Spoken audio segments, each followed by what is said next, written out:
Hi friends, welcome back to Jayam Jeni. കുറച്ച് updates പറയാനുണ്ട്. മലൈക്കോട്ട വാലിബൻ 2 വരുന്നുണ്ട്. മമ്മൂക്കയുടെ ഒരു പടത്തിന്റെ അപ്ഡേറ്റ് ഉണ്ട്. അതല്ലാണ്ട് 2-3 അപ്ഡേറ്റുകളുണ്ട്. ആദ്യം നമുക്ക് ഈ ചെറിയ അപ്ഡേറ്റുകൾ എന്താണെന്ന് നോക്കിയിട്ട് വരാം. ഹനുമാൻ എന്ന് പറഞ്ഞ സിനിമ ഞാൻ വളരെയധികം കാണണമെന്ന് ആഗ്രഹിച്ച ഒരു സിനിമയാണ്. പക്ഷെ ഇവിടെ എവിടെയും റിലീസ് ഇല്ലായിരുന്നു. അതുകൊണ്ട് തന്നെ ആ സിനിമയുടെ OTTക്ക് വേണ്ടി ഭയങ്കരമായിട്ട് എൻ്റെ ഹൃദയം മിടിച്ചുകൊണ്ടിരിക്കുന്നു. മാർച്ച് 8 അതായത് ഇപ്പൊ ഇന്ന് മാർച്ച് 3 ആണെങ്കിൽ ജസ്റ്റ് 5 ഡേയ്സും കൂടി ഉള്ളൂ. Z5 സിനിമ വരുന്നത്. അപ്പോൾ OTTന്റെ ഡേറ്റ് ഫിക്സ് ആയിട്ടുണ്ട്, മാർച്ച് 8. ഞാൻ ശരിക്കും ഭയങ്കര പ്രതീക്ഷയോടെ കാത്തിരിക്കുന്ന സിനിമയാണ് കേട്ടോ. നമ്മൾ പറയേണ്ടത് ഏതാണെന്നുള്ളത് നമുക്ക് ഒരു കാര്യം ചെയ്യാം. മഞ്ഞുമൽ ബോയ്സ് പറയും, അത് കഴിഞ്ഞ് മമ്മൂട്ടിയിലേക്ക് വരാം. മഞ്ഞുമൽ ബോയ്സ് മലയാള സിനിമയുടെ സീൻ മാറ്റും എന്നാണ് പറഞ്ഞിരുന്നത്. ആര്? നമ്മുടെ സുഷിൻ ശ്യാം. അത് സീൻ മാറ്റുമോ എന്ന് ചോദിച്ചു കഴിഞ്ഞാൽ സത്യം പറഞ്ഞാൽ ഇപ്പോ സീൻ മാറ്റി എന്ന് തന്നെ പറയേണ്ടി വരും. കാരണം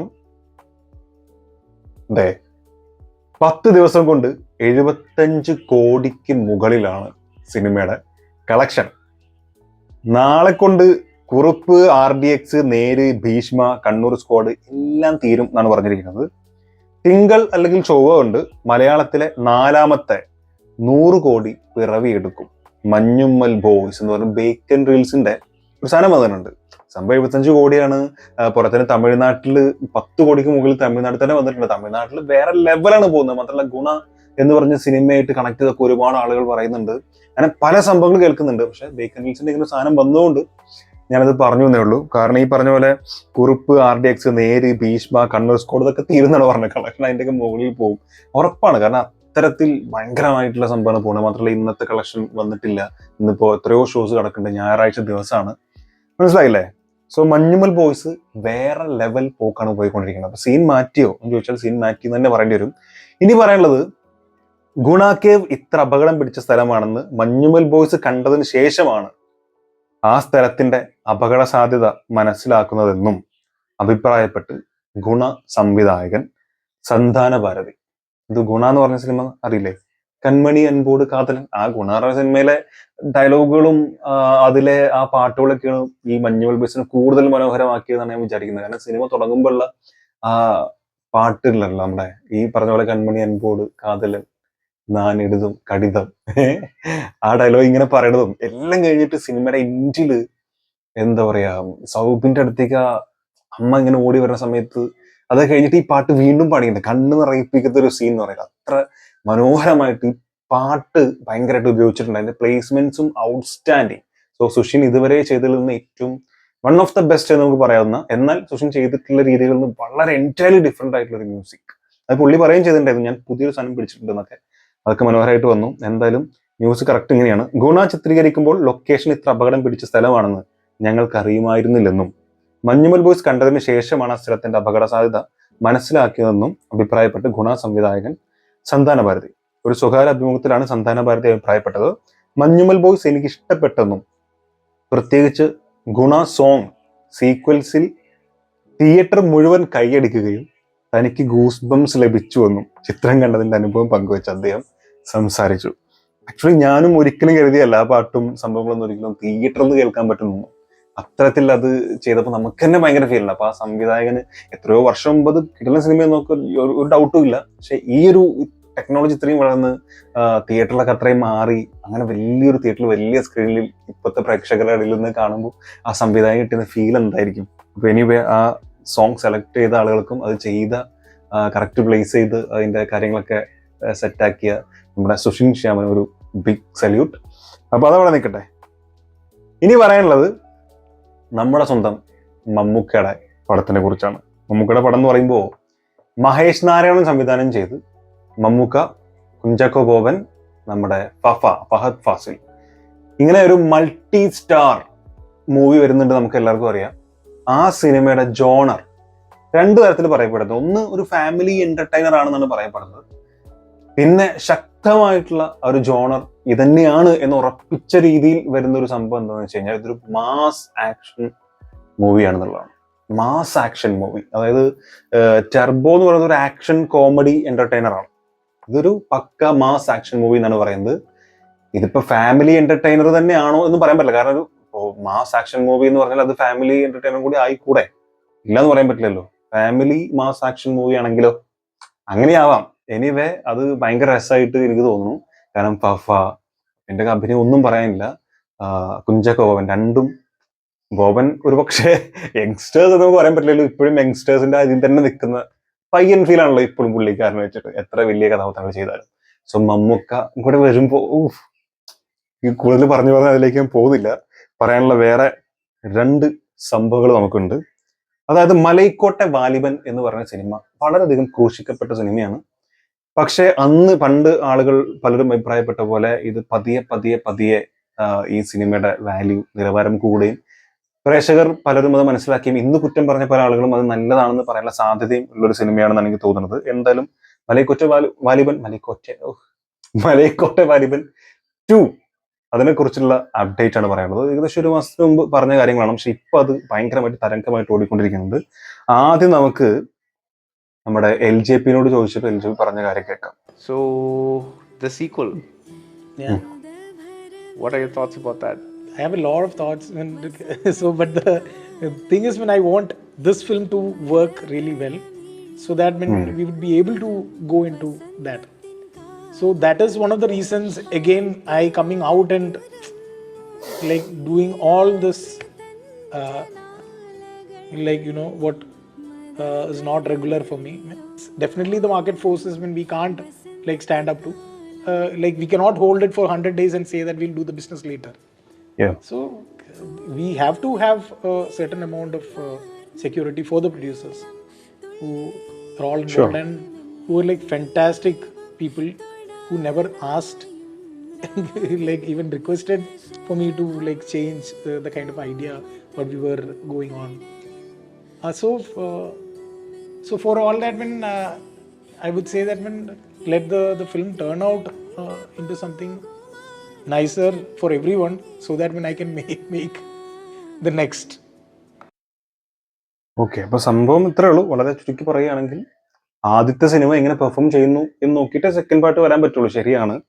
പക്ഷെ ഇവരുടെ അഭിപ്രായത്തിൽ ഇത് വലിയൊരു സിനിമയാണ്. ഇവർ വിചാരിച്ച പോലെ തന്നെ ഈ സിനിമ വന്നിട്ടുമുണ്ട്. പക്ഷെ പ്രേക്ഷകർ കംപ്ലീറ്റ്ലി എന്ന് പറയാൻ പറ്റില്ല, ഒരു ഏകദേശം ആളുകളും തല തിരിഞ്ഞാണ് ചിന്തിച്ചത്. അത് അവർക്ക് പറ്റിയില്ലെങ്കിൽ കുറ്റം പറയാൻ പറ്റുന്നില്ല, പ്രേക്ഷകനാണ് തീരുമാനിക്കേണ്ടത്. എന്നിരുന്നാൽ പോലും ഇതിന്റെ എന്താ പറയാ, ഈ പ്രൊഡ്യൂസേഴ്സിന് കിട്ടുന്ന ലാഭം കൂടി നോക്കിയിട്ടായിരിക്കുമല്ലോ തീർച്ചയായിട്ടും എന്റെ സെക്കൻഡ് പാർട്ട് വരിക. കാരണം അയാൾ അതിന്റെ സെക്കൻഡ് പാർട്ട് എടുക്കണമെങ്കിൽ അയാൾക്ക് ആദ്യത്തെ പാർട്ടിൽ ലാഭം കിട്ടണം. നഷ്ടം ഉണ്ടായാൽ എന്തെങ്കിലും ചെയ്യാൻ പറ്റുമോ? ഒന്നും ചെയ്യാൻ പറ്റില്ല. മലൈക്കോട്ടെ വാലിബൻ ഒരു നഷ്ടമാണ് എന്നാണ് പറയപ്പെടുന്നത്. കറക്റ്റ് ആയിട്ടുള്ള അതിന്റെ കളക്ഷൻ എത്രയാണെന്ന് എനിക്ക് അറിയില്ല, അതുകൊണ്ട് ഞാൻ പറയുന്നില്ല.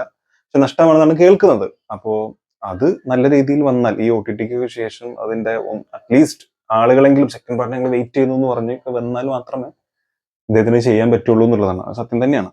പക്ഷെ എന്റെ ഒരു സംഭവം എന്ന് വെച്ചാൽ പുള്ളിക്കാരൻ ഇതിന്റെ താഴെ കുറെ കമന്റ് വന്നിട്ടുണ്ട്. അതായത് ലാലേട്ടന്റെ ആ ലാസ്റ്റ് വരുന്നൊരു അഘോരി ടൈപ്പ് ഒരു വലിയൊരു അമാനുഷികനായിട്ടുള്ള ഒരു ക്യാരക്ടർ കാണിച്ചല്ലോ.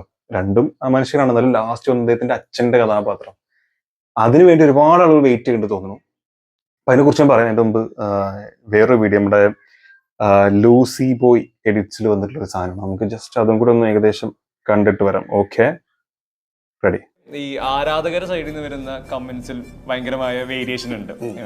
ഇവര് ആഗ്രഹിച്ച വാലിബനാണോ, അല്ല ഇവര് ആഗ്രഹിച്ച കഥാപരിസരമാണോ? നമ്മൾ വിചാരിക്കുന്നത് പോലെ ഒരു അടിപ്പട നായകനല്ല മോഹൻലാൽ എന്ന് പറയുന്ന ആക്ടർ.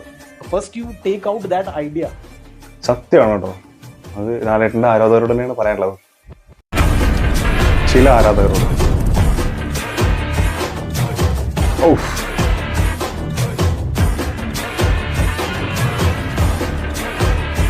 ഈ സിനിമയെ സംബന്ധിച്ച് മോഹൻലാൽ എന്ന് പറയുന്ന ഒരു ആക്ടർക്ക് മാത്രമേ ഈ ക്യാരക്ടർ പ്രസന്റ് ചെയ്യാൻ പറ്റുള്ളൂ. സത്യം, വേറെ ആരെയും ഈവൻ മമ്മൂക്കെ പോലും നമുക്ക് ചിലപ്പോൾ ചിന്തിക്കാൻ പറ്റില്ല. Get that image. He's a world-class actor born in our language. So that is why we say that Malayalamil is സ്വന്തം Mohanlal. We proudly presented that statement.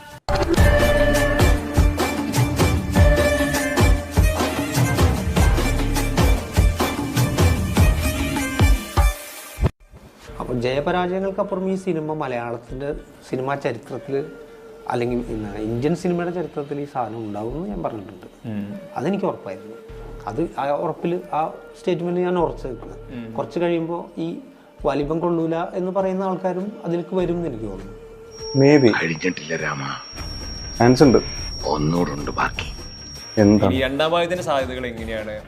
എനിക്ക് തോന്നുന്നത് സംഭവിക്കുന്നതാണ്. കാരണം വാലിബന്റെ യാത്രകൾ തുടർന്നുകൊണ്ടിരിക്കുന്നു, നമ്മൾ സംസാരിച്ചല്ലോ, അത് തുടരും, അതിന് തുടർച്ചകൾ ഉണ്ടാവും ഞാൻ വിചാരിക്കുന്നു.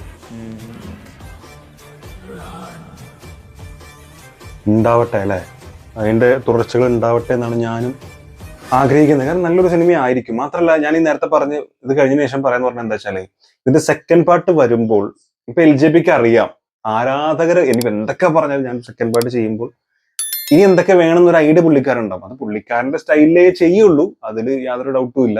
പുള്ളിയുടെ സ്റ്റൈലിലേ സിനിമ ചെയ്യുള്ളൂ. എന്നിരുന്നാൽ പോലും ആദ്യം പറഞ്ഞത് മാറി ഇനിയിപ്പോ ഈ അച്ഛൻ മകൻ തമ്മിലുള്ള സംഭവങ്ങളും ഇതൊക്കെ വരുമ്പോൾ ഫൈറ്റൊക്കെ ഒന്നും കൂടെ ഒരു രസകരമായി വന്നാൽ മനോഹരമായിരിക്കും. പിന്നെ ലാലേട്ടന് ഇപ്പൊ ജന്മന ഒരു പ്രത്യേക കഴിവുള്ളതായിട്ട് നമ്മൾ കാണിക്കണ്ടല്ലോ, ഒരു എന്തോ ഒരു അമാനുഷികമായിട്ടൊരു കഴിവ് പുള്ളിക്കാരനുണ്ട്. അത് അച്ഛന്റെ കൂടെ കൂടുമ്പോൾ ഇവരൊന്നാവുകയും അതിനുശേഷം പിന്നെ ചില അങ്ങനെ ഞാൻ ചിന്തിച്ചു കൂട്ടി. പക്ഷെ വെറുതെ ഓരോന്ന് ഇപ്പോഴേ പറഞ്ഞ് വെറുതെ പറയല്ല.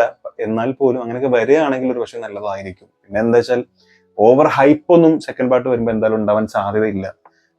കാരണം ഫസ്റ്റ് ആ പടം ഇങ്ങനെ ആയതുകൊണ്ട് വലിയ ഹൈപ്പൊന്നും ആരും കൊടുക്കില്ല. അപ്പൊ അതുകൊണ്ട് തന്നെ അതിന് കുറച്ചും കൂടി ഒരു ചാൻസ് കൂടുതലാണ്. പിന്നെ ഈ ഡയലോഗിൽ ഇപ്പൊ നമ്മൾ ലാസ്റ്റ് ലൂസി ബോയ്സിൽ കണ്ട പോലെ പുള്ളിക്കാരൻ പറഞ്ഞത് കാര്യമുണ്ട്, ലാലേട്ടൻ ഒരു അടി ആക്ഷൻ ആക്ടർ അല്ലല്ലേ, ആക്ഷൻ മൂവിക്ക് മാത്രം പറ്റുന്ന ഒരു നടനല്ല.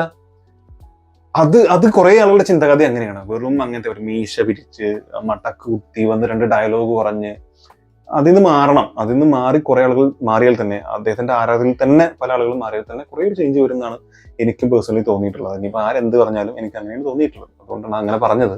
കാരണം അതിനുശേഷം പിന്നെ ഈ കട്ട്സിൽ ഞാൻ എപ്പോഴും ചിന്തിക്കുന്ന കാര്യമാണ്, ഗുരു എന്ന് പറഞ്ഞ സിനിമ കണ്ണ് പോയിട്ട് സുരേഷ് ഗോപിയുടെ ഈ രാജാവിന്റെ മുമ്പിലേക്ക് ഞാൻ മിഞ്ഞാന്നുകൂടി കണ്ട പടട്ടോ, അതുകൊണ്ടാണ് ഞാൻ പറയുന്നത്. രാജാവിന്റെ മുമ്പിലേക്ക് ഞാൻ തള്ളി ഇടുമ്പോൾ ഇങ്ങനെ പോയി നിൽക്കുന്ന ഒരു സാധനമുണ്ട്. അത് കണ്ണ് കാണാണ്ട് അത് ഇങ്ങനെ കണ്ണ് കാണില്ല, തള്ളി കഴിഞ്ഞാൽ ഏതൊരു മനുഷ്യരും അത് കറക്റ്റ് വളരെ റിയലിസ്റ്റിക് ആയിട്ട് ഞാനത് എല്ലാ പ്രാവശ്യം കാണുമ്പോഴും പല എഡിറ്റ്സിൽ കാണുമ്പോഴൊക്കെ ശ്രദ്ധിക്കുന്ന ഒരു സാധനമാണ്. ഞാൻ ആ സിനിമ വീണ്ടും ഞാനത് അങ്ങനെ കണ്ടു എന്നല്ല. അതുപോലെ ദേവാസുരം തന്നെയല്ലേ, അതെ, ആ താളം പിടിക്കണല്ലോ, ഇങ്ങനെ പിടിച്ചിട്ട് ഇങ്ങനെ നിർത്തുന്ന സാധനം, അത് ഞാൻ ശ്രദ്ധിച്ചപ്പോഴാച്ചാൽ രഞ്ജിത്ത് തന്നെയാണ് തോന്നുന്നു. അത് എന്താ പറയുക, സിനിമയെ കുറിച്ച് സംസാരിച്ചപ്പോ ആ താളം പിടിക്കുന്നതിന് പ്രത്യേകം പറഞ്ഞത് ലാലേട്ടൻ അത് ചെയ്ത വിധം, ആ എന്താ പറയാ, താളം ഇങ്ങനെ വന്ന് ആ പാട്ട് നിൽക്കുന്നിടത്താണ് പുള്ളി കറക്റ്റ് ഇങ്ങനെ ആ കൊട്ട് നിൽക്കുന്നിടത്താണ് ഇങ്ങനെ പിടിക്കുന്നത്. അപ്പോൾ അതൊക്കെ ഓട്ടോമാറ്റിക്കലി ലാലേട്ടൻ ചെയ്തതാണെന്നുള്ള രീതിയിലൊക്കെ പറഞ്ഞത്. അപ്പൊ നമ്മള് പുള്ളിനെ മാസായിട്ട് മാത്രമല്ല, പുള്ളിക്കാരന്റെ ഉള്ളിലെ അഭിനേതാവിനെ എടുത്തു കാണിക്കുന്ന എല്ലാ സിനിമകളും അംഗീകരിക്കാൻ തയ്യാറായാൽ, പ്രത്യേകിച്ച് ഇപ്പോഴത്തെ നമ്മുടെ തലമുറയിലുള്ള ചില ആളുകൾ തയ്യാറായാൽ തീരാവുന്നേ ഉള്ളൂ ഏകദേശം ലാലേട്ടന്റെ പ്രശ്നം. അതിനെക്കുറിച്ച് കുറെ സംസാരിച്ചാൽ ഇനിയിപ്പോൾ അതൊന്നും സംസാരിക്കുന്നില്ല. എന്തായാലും നിങ്ങളുടെ അഭിപ്രായങ്ങൾ എന്താണെന്ന് തീർച്ചയായിട്ടും കമന്റിൽ രേഖപ്പെടുത്തുക. ആൻഡ് മലൈക്കോട്ട വാലിബൻ 2, ഈ മഹേഷ് നാരായൺ മമ്മൂക്ക മൂവി, പിന്നെ മമ്മൂക്കേന്റെ വരാൻ ഇരിക്കുന്ന ടർബോ പോലത്തെ സിനിമകളാണ് കുറെ ഉണ്ട്. എന്നാലും ഈ അപ്ഡേറ്റിൽ നമ്മൾ പറഞ്ഞിട്ടില്ല മഹേഷ് നാരായൺ, മമ്മൂട്ടി, ഫഹദ് ഫാസിൽ, കുഞ്ചകോപൻ മൂവിക്കാണോ മലൈക്കോട്ട വാലിബൻ 2 വരാനുള്ള അതിനാണോ നിങ്ങൾ ഏറ്റവും കൂടുതൽ ഈഗറായിട്ട് വെയിറ്റ് ചെയ്യുക? അതിനെക്കുറിച്ചും കൂടെ കമന്റിൽ രേഖപ്പെടുത്തുക. ആൻഡ് ഇതുവരെയായിട്ട് കാണാം. അതിന് മുമ്പ് വീഡിയോ ഇഷ്ടപ്പെട്ടെങ്കിൽ സബ്സ്ക്രൈബ്, സപ്പോർട്ട് ചെയ്യുക, ലൈക്ക് ചെയ്യുക, ഷെയർ ചെയ്യുക.